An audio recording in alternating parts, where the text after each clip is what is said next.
मान साहब, बहुत बहुत शुक्रिया कि आप हमसे जुड़े। Thank you so much for joining us on India Today on Aaj Tak. आपका बहुत स्वागत है on politics and on our network. Mann Sahab, हमारा ना एक फॉर्मेट है मान साहब के जो हमारे गेस्ट होते हैं वो अपने आप को इंट्रोड्यूस करते हैं हमारे दर्शकों से। तो भगवंत मान जी जो चीफ मिनिस्टर हैं पंजाब के, अपने आप को कैसे इंट्रोड्यूस करेंगे? सबसे पहले तो आपका बहुत बहुत शुक्रिया, आप लोगों ने इतने बड़े मंच पे मुझे पंजाब का, पंजाबियों का पक्ष रखने के लिए और जो संकट आज पंजाब के सर पे मंडरा रहा है उसके बारे में बात करने के लिए मुझे बुलाया गया। बहुत बहुत आपका धन्यवाद, शुक्रिया।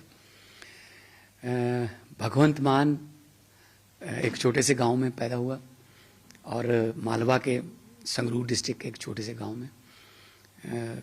बचपन मालवे के सभी बच्चों के जैसा रेत में, धूल में खेलता हुआ, भैंसें चराता हुआ, भैंसों की पूंछ पूंछ पकड़कर तैराकी सीखता हुआ और उसके बाद अचानक से कॉलेज में मौका मिला और कॉमेडी में स्टार बन गए। लोगों ने 17.5 साल की उम्र में भगवंत मान बना दिया। उससे बड़ा नहीं बन सकता मैं कभी, क्योंकि भगवंत मान पूरे पंजाबियों का, पूरी दुनिया में बसते पंजाबियों का चीफ मिनिस्टर की फिर भी रिस्ट्रिक्शन है एक स्टेट का।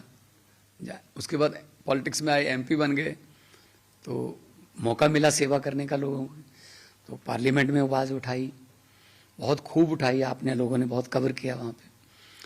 उसके बाद फिर लोगों ने बहुत बड़ी जिम्मेदारी दे दी, 92 सीट देकर 2022 में। और ये इतनी बड़ी जिम्मेदारी कि मैं अगर पंजाबियों का कर्ज उतारना हो, उसके उनके प्यार का कर्जा उतारना हो, 7 जन्म लेके भी अगर मैं हर सांस के बाद धन्यवाद करता रहूं, धन्यवाद कहता रहूं, तो ये कर्ज नहीं उतरेगा। तो उसके बाद वो है कि परमात्मा जब कोई जिम्मेदारी देता है तो उसको निभाने का बल भी देता है, समत बख्शता है।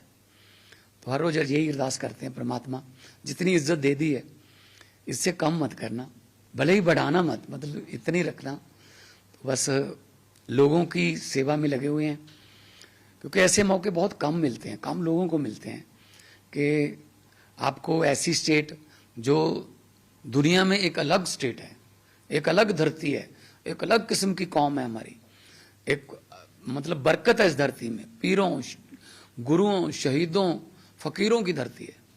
आपको हर गांव में, हर चप्पे चप्पे पे आपको कोई ना कोई शहीद, कोई ना कोई पीर, फकीर, कोई ना कोई आपको योद्धा की स्टोरी मिल जाएगी। गांव में कारगिल के योद्धाओं की आपको बुत मिल जाएंगे हर गांव में, गदरी बाबों के गांव मिल जाएंगे आपको। तो इतनी बड़ी जिम्मेदारी, और इस कौम जो वो कौम जो दूसरों के लिए हमेशा नशावर अपने आप को करने के लिए तैयार रहती है, उनको मुझे जिम्मेदारी सौंपी गई है कि मैं उनको, पंजाबी में बोलते हैं लानेदार, मतलब एक घर का जो लानेदार होता है वो घर चलाता है, परिवार चलाता है कि किसको कितने पैसे मिलेंगे, किस बहू को कितना जो है काम मिलेगा, कौन सुबह की खाना बनाएगा, कौन शाम का खाना, और सारे इकट्ठे बैठ के खाएंगे।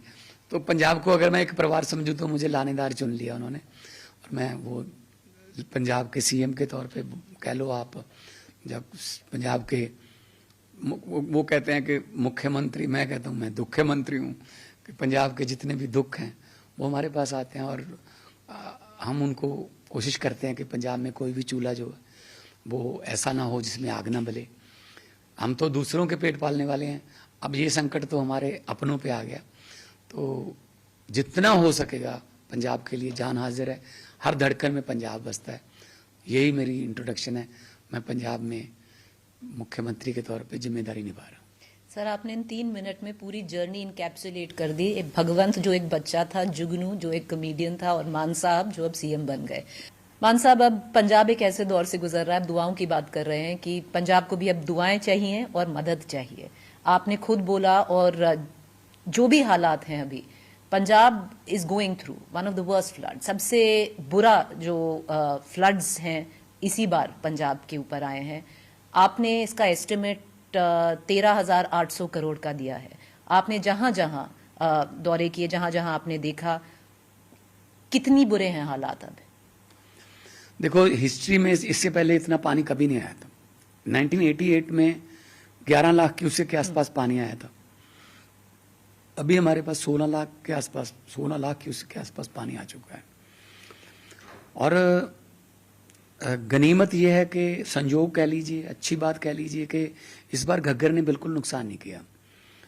अदरवाइज घग्गर, थोड़ी सी बारिश के बाद घग्गर टूट जाता था। घग्गर मालवा में से निकल रहा है सारा, यहाँ जीरकपुर से शुरू हो जाता है, वो मूनक तक, जाखल तक, फिर हरियाणा में चला जाता है, सूरतगढ़ तक जाता है घग्गर।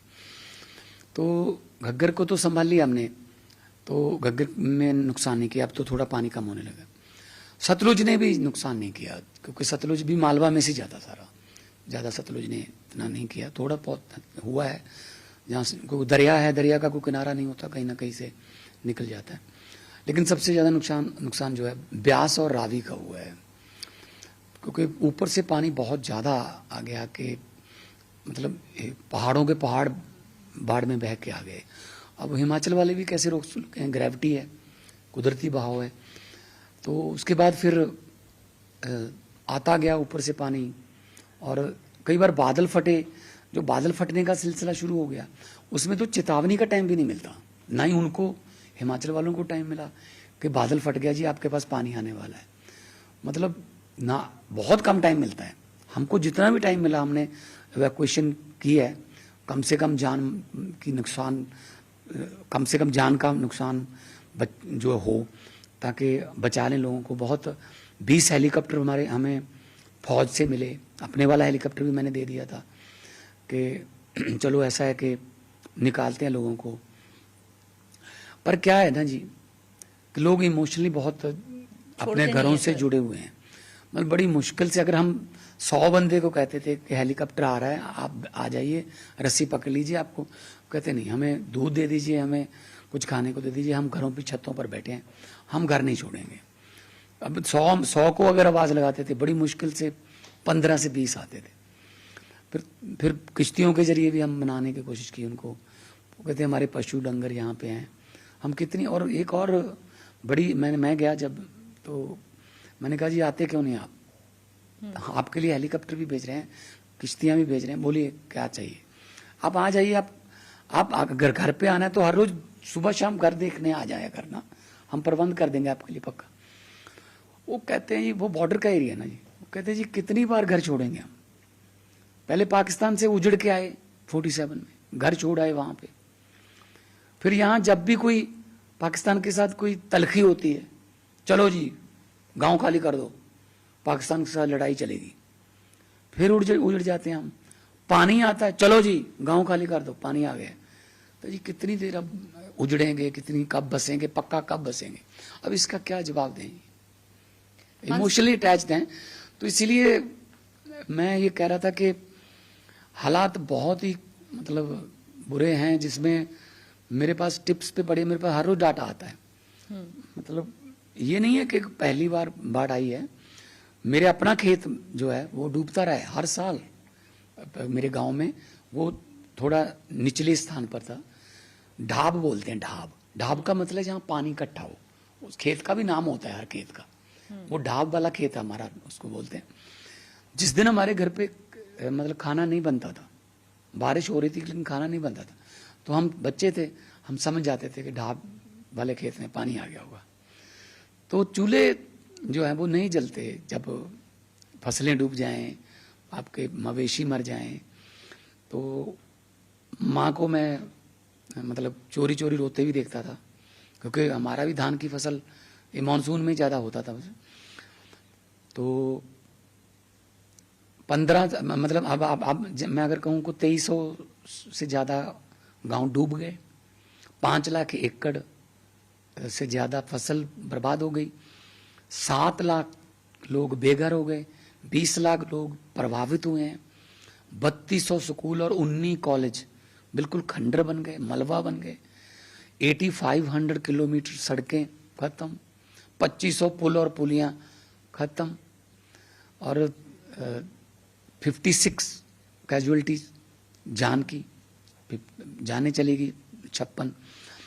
और अभी पशुओं का और बाकी नुकसान का अंदाजा, थोड़ा पानी नीचे जाएगा और थोड़ा गिरदावरियां आएंगी, असेसमेंट्स आएंगी, तब आइडिया पड़ेगा। तो 13,800 से बढ़ेगा जी। मान साहब, आपने एक स्पेशल सेशन बुलाया है असेंबली का, उसमें आप क्या अचीव करना चाहते हैं? कुछ हमने जो अमेंडमेंट्स किए हैं, जो मुआवजा के संबंध में भी, और कुछ डीसिल्टिंग की भी की है, कैबिनेट ने पास की है। अभी माननीय हाई कोर्ट ने भी कल डीसिल्टिंग की इजाज़त दे दी है हमको। पहले ये माइनिंग में माना जाता था, तो नहीं करने देते थे, पाबंदी थी। तो माननीय हाई कोर्ट ने कह दिया कि आप डीसिल्टिंग कर सकते हो, ताकि क्योंकि किसी समय ये दरिया बहुत चौड़ाई में बगते थे, लोग आते गए तो ये इनकी चौड़ाई कम होती गई, पानी उतना ही आता गया, बल्कि ज्यादा आता गया, तो ओवरफ्लो होने लग गया। तो अब डीसिल्टिंग जहां पानी, अमेंडमेंट लाने के लिए, हाँ जी, देखो जो खेतों में भी बहुत मिट्टी आ गई, ऊपर से दरियाओं में भी मिट्टी आ गई, तो अब अगली फसल बीजने से पहले कम से कम खेत तो क्लियर करने पड़ेंगे। हमने एक स्कीम दी है, जिसका खेत उसका रेत। आप ऐसा करो, आपके खेत में रेत आ गया, आप अपना ट्रैक्टर लो, आप जितना आपके खेत में रेत है वो आप उठा लो, बेच दो उसको, अगर बेच दो, अपने घर के इस्तेमाल के लिए इस्तेमाल करें, घर में इस्तेमाल कर लो। वो 31 दिसंबर तक हमने उनको छूट दे दी है कि आप ले लो।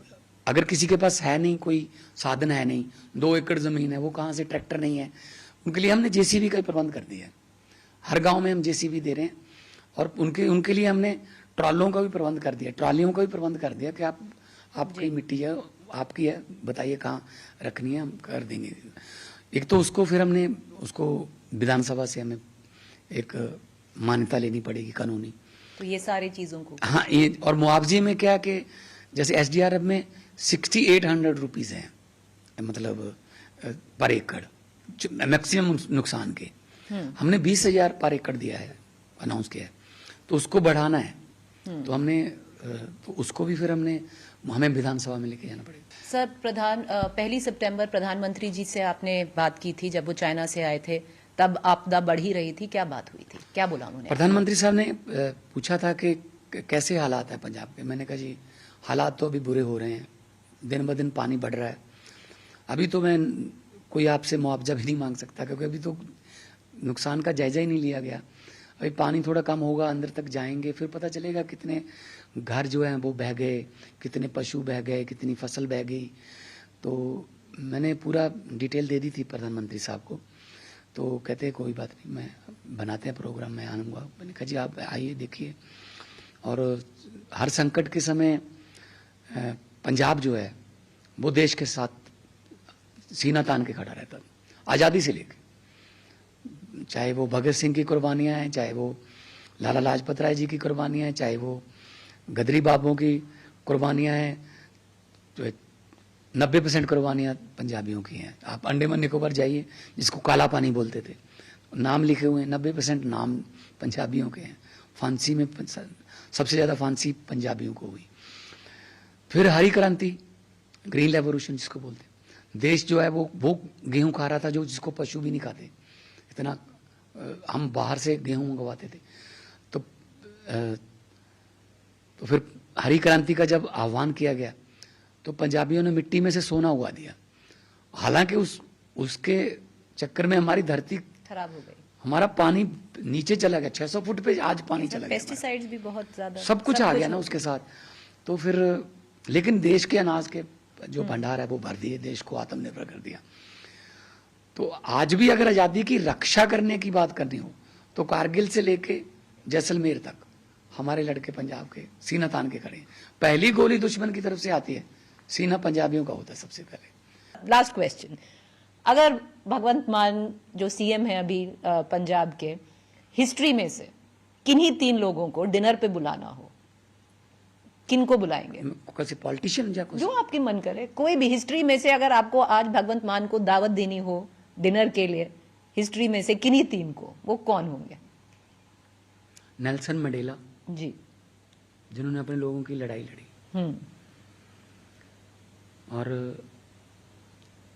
और भारत में से शहीद आजम भगत सिंह, अगर वो बैठ जाएं साथ में, हाँ, ये पगड़ी भी उनकी वही। और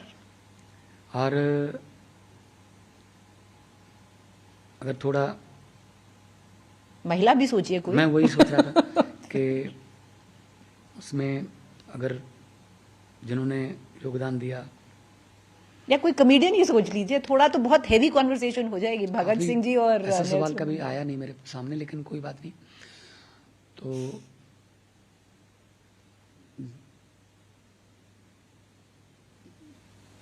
माई भागो या झांसी की रानी, जो मतलब जो रोल मॉडल हैं हमारे नारी शक्ति के लिए, तो उनके साथ बैठे हैं तो बहुत कुछ सीखने को भी मिलेगा और बहुत इंटरेस्टिंग कॉन्वर्सेशन होगी। दिमागी तौर पे 50 साल बड़े हो जाते हैं। और खाने में क्या सर्व करेंगे?